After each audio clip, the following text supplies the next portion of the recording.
முன்னாள் அமைச்சர் செந்தில் பாலாஜியோட இந்த மகிழா காங்கிரஸ் இந்த நகர தலைவியை வந்து அவங்க கட்சியில் சேர்த்துட்டு அவர் வந்து அதை வந்து பெருமையாக வந்து தன்னோட சமூக வலைதளங்களில் வந்து பதிவிடுறாரு. அதுக்கு எதிர்வினை தான் அவங்க ஜோதிமணி இன்னும் அந்த மாநில மகளிரணி தலைவி இவங்கெல்லாம் வந்து எதிர்ப்பு தெரிவிக்கும். அதை வந்து நீக்கிறார். அவங்களோட அடிமைகளாக தான் வந்து திமுக வந்து அதன் கூட்டணி கட்சிகளை வந்து நடத்தி கொண்டிருக்கிறது. அதிமுக கூட்டணி பாஜக கூட்டணி வந்து விரிசல், அதாவது அவங்களோட ஜெல்லாகலை அப்படின்லாம் சொல்கிறாங்க. உண்மை நிலவரம் என்னவென்றால் திமுக கூட்டணியில் தான் பல பிரச்சனைகள் இருக்கின்றன. 2021 தேர்தல் வந்து மதிமுக வந்து திமுக சிம்பலில் தான் நின்னாங்க. இந்த தடவை அவங்க தனி சிம்பலில் நிற்க வேண்டிய கட்டாயத்தின் பேரில் இருக்காங்க. ஏன்னா முதல்வருக்கு வந்து திமுக காரர்களை விட செல்வ பிறந்து தான் ரொம்ப முட்டு கொடுக்குறாரு. அதோட இது என்னங்கிறது வந்து அவங்களுக்கு தான் தெரியும்.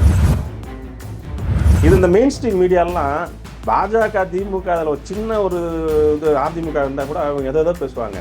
உண்மையான குழப்பம் வந்து திமுக கூட்டணிலாம் இருக்குது. ஆனால் எந்த மெயின் ஸ்ட்ரீம் மீடியாவும் பேச மாட்டாங்க. ஏன்னா அவங்க திமுகவுக்கு வந்து முட்டு கொடுக்குறதே வந்து வேலையாக வச்சுருக்காங்க மெயின் ஸ்ட்ரீம் மீடியா. கமலஹாசன் அங்கே போயிருக்காரு. அவர் வந்து ஒரு ராஜ்யசபா சீட்டோட முடிச்சுக்குவாரா? அப்போ வாங்கின சீட்டு போதும், கட்சிக்காரன் கேடுக்கிட்டு போனால் போகணும்னு சொல்ல போகிறாரா?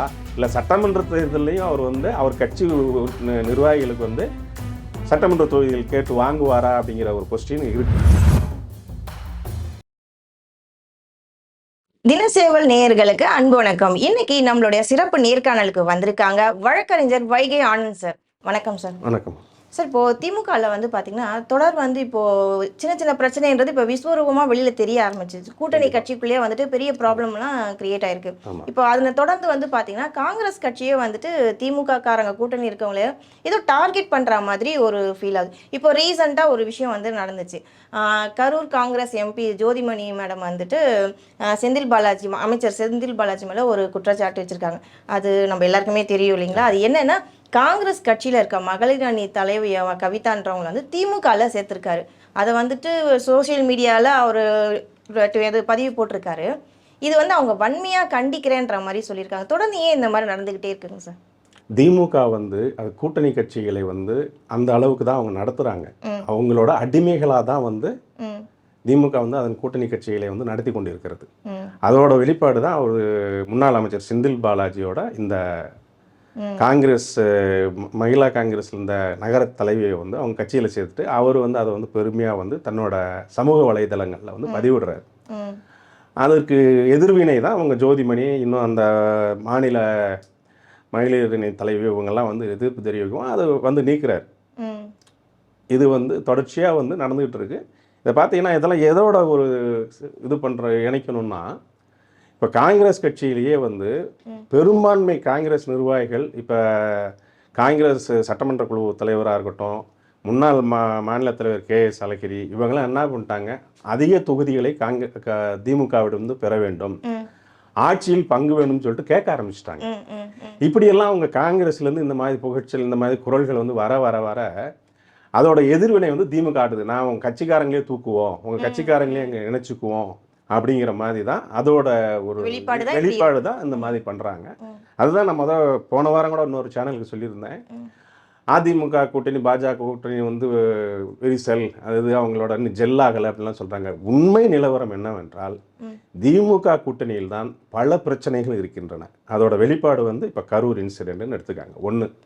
2 வந்து இப்போ இருக்க 2 கம்யூனிஸ்ட் கட்சிகளும் 21 சட்டமன்ற தேர்தலின் போது கொடுத்த தொகுதிகள் பத்தாது, நாங்கள் தொகுதிகள் ஜாஸ்தி கேட்போம் அப்படின்னு அவங்க கேட்குறாங்க. காங்கிரஸ் அதே டிமாண்ட் வைக்குது, மதிமுகவும் அதே டிமாண்ட் வைக்குது, விடுதலை சிறுத்தைகளும் அதே டிமாண்ட் வைக்குது. விடுதலை சிறுத்தைகள் தலைவர் திருமாவளவன் அவர்கள் தான் வந்து நாங்களாம் அதிகாரத்திலும் பங்கு கேட்போம் குரல் எழுப்புறது, அதிகாரத்திலும் பங்கு கேட்போம் அவர் தான் முதல்ல இது பண்ணாரு. அது இப்போ காங்கிரஸ் கையில் எடுத்திருக்கிறாங்க. இந்த மாதிரி நிறைய பிரச்சனைகள் வந்து திமுக கூட்டணியில் தான் இருக்கு. இன்னொன்றும் பார்த்தீங்கன்னா 2021 தேர்தல் வந்து மதிமுக வந்து திமுக சிம்பலில் தான் நின்னாங்க. இந்த தடவை அவங்க தனி சிம்பலில் நிற்க வேண்டிய கட்டாயத்தின் பேரில் இருக்காங்க. ஸோ கூடுதல் தொகுதிகளையும் கொடுக்கணும்,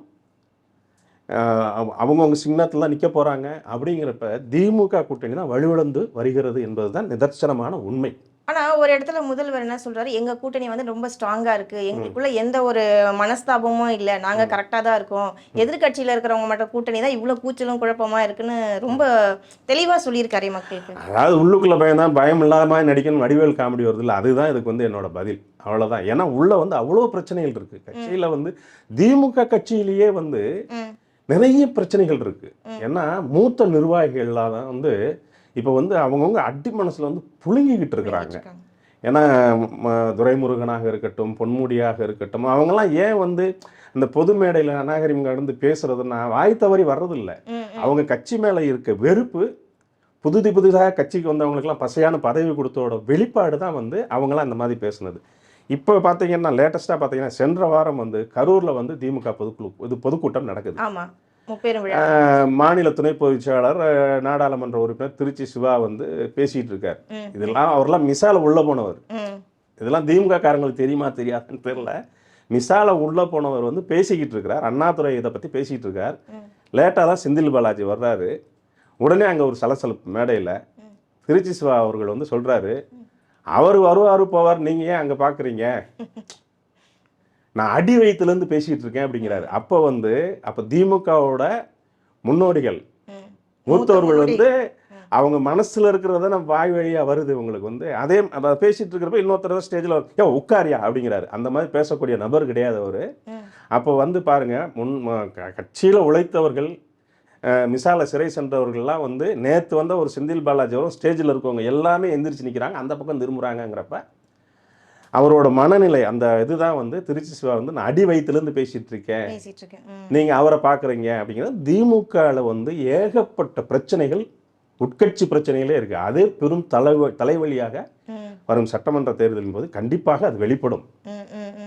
இப்படி அதான் இந்த விஷயம் அவங்க என்ன சொல்லியிருக்காங்க, காங்கிரஸ் எம்பி ஜோதிமணி என்ன சொல்லியிருக்காங்கன்னா, எங்களுக்கு வந்து இன்னைக்கு நேற்று நடக்கல, இப்போ சொன்னது இன்னைக்கு நேற்று தொடர்ந்து எங்களுக்கு இந்த மாதிரி சொல்லிட்டு இருக்காங்க, இது ஒரு கூட்டணி கட்சிக்கு விரோதமான ஒரு தர்மத்துக்கு எதிரான விஷயமா இருக்கு, இதை வந்து தலைவர் செல்வ பெருந்தகை தான் வந்து முதல்வர்கிட்ட பேசணும்னு சொல்லிட்டு ஒரு பக்கம் கோபமாகவும் ஒரு பக்கம் வருத்தமாகவும் சொல்லியிருக்காங்கல்ல சார்.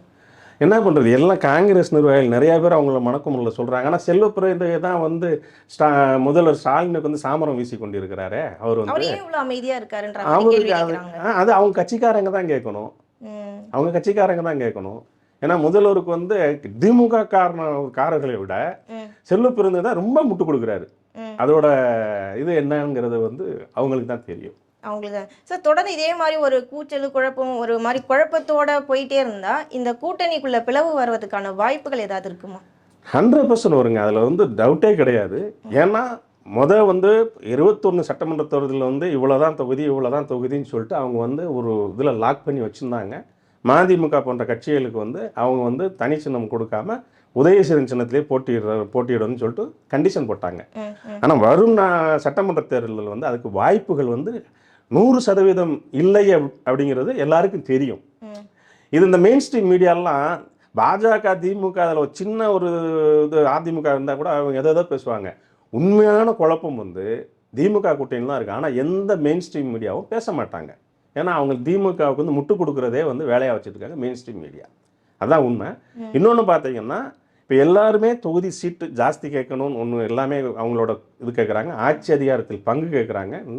கமலஹாசன் அங்கே போயிருக்காரு, அவர் வந்து ஒரு ராஜ்யசபா சீட்டோட முடிச்சுக்குவாரா, இப்போ வாங்கின சீட்டு போதும் கட்சிக்காரன் கேடுக்கிட்டு போனால் போகணும்னு சொல்ல போகிறாரா, இல்லை சட்டமன்ற தேர்தலையும் அவர் வந்து அவர் கட்சி நிர்வாகிகளுக்கு வந்து சட்டமன்ற தொகுதிகள் கேட்டு வாங்குவாரா அப்படிங்கிற ஒரு கொஸ்டின் இருக்குது. இல்லை ஒரு நேரத்தில் மக்கள் நீதி மையம் கட்சி அந்த ஆரம்பிக்கும் போது ரொம்ப பரபரப்பாக மக்கள் எதிர்பார்த்துட்டு இருந்தார், இவர் ஏதோ திமுகக்கு அகைன்ஸ்டாக பேச போகிறாரு, என்னமோ பண்ண போகிறாரு, எல்லாருமே ரொம்ப எதிர்பார்க்குறாரு. ஆனால் கடைசி நிமிஷத்தில் வந்துட்டு இவர் அவங்களோட போய் சேர்ந்துட்டு எம்பி சீட்டே வாங்கிட்டாரு.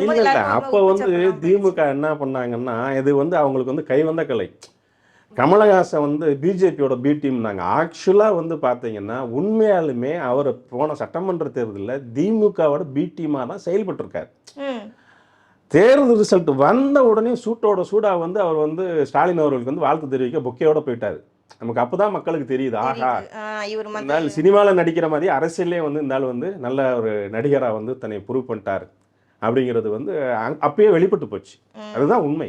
இதுல கூட ஒரு சின்ன ஒரு ஒரு விஷயம் வந்து பேசியிருந்தார். இந்த கள்ளக்குறிச்சி கள்ளசாராயம் பத்தி பேசும்போது அவரு ஒரு ஸ்டேட்மெண்ட் அவருக்கு தெரிஞ்ச மாதிரி சொல்லியிருந்தார். அதுவே ஒரு மாதிரி வைரலா பரபரப்பா போயிடுச்சு. கமலஹாசன் இந்த மாதிரி சொல்லுவாருன்னு யாருமே எதிர்பார்க்கல. அதான் யாருக்காவது புரிஞ்சுதா அது வந்து?